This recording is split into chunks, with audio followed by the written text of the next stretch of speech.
জন্য সেই মহাপ্রভুর আবির্ভাব তিথি, যাকে আমরা সাধারণ ভাষায় বলতে পারি যে প্রভুর জন্মদিন, সেই দিনটাকে প্রভুকে নিয়ে থাকি আমরা, তার জন্য ব্যস্ত থাকি না, বরং তার দুদিন আগে থেকে মদের দোকানে লাইন দিয়ে দাঁড়িয়ে থাকি। সেখান থেকে প্রয়োজনে হয়তো মশারিটাও নিয়ে যায় বোধহয়, লাইন যদি বেশি হয়।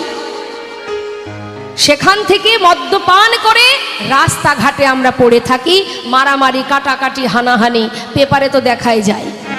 দোল পূর্ণিমার পরের দিন কি অবস্থা হয়। তা এই তো মা, আমরা সারা জীবন কীর্তন শুনছি, লাখ লাখ টাকা খরচ করছি, কিন্তু এতটুকু যদি ভক্তি আমাদের মধ্যে তৈরি না হয়, তাহলে আমরা উদ্ধার হব কি করে? এই মায়ার কোপের মধ্যে আমাদের কৃমিকীটের জ্বালা সইতে হবে, ত্রিতাপ জ্বালা ভোগ করতে হবে সারা জীবন, যদি এতটুকু চৈতন্য না হয় আমাদের। আমাদের অবস্থা গুটি পোকার মতো, নিজের ঘর বানাতে বানাতে নিজেই বাধা পড়ে যায়। আমরাও তেমন ওই মায়ার সংসারে ঢুকে মায়ার পিছনে ছুটতে ছুটতে নিজেদের এমনভাবে মায়ার মধ্যে ডুবিয়ে রেখেছি, আর বেরোবার রাস্তা খুঁজে পাচ্ছি না।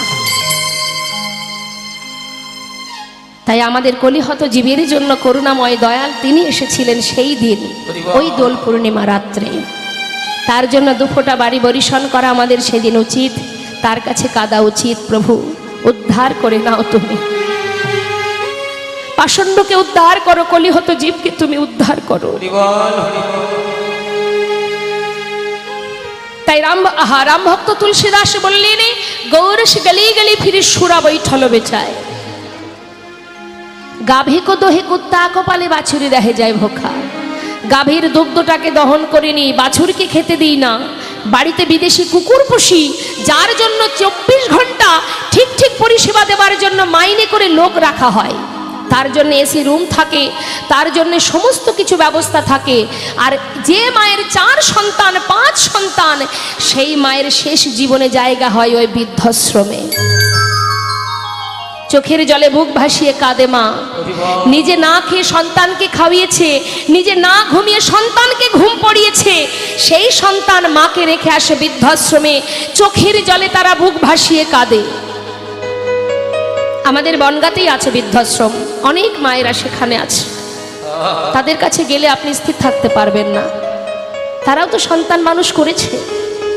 এই তো কলিহত জীবের অবস্থা। কার ভরসা করছো তুমি?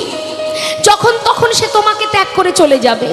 ভরসা যদি করতে হয় একজনকে করো, ওই যে দাঁড়িয়ে আছে, সর্বদাই তোমার পাশে ছায়ার মতো ছায়া দিয়ে আছে, শুধু দেখার নয়ন তোমার নেই।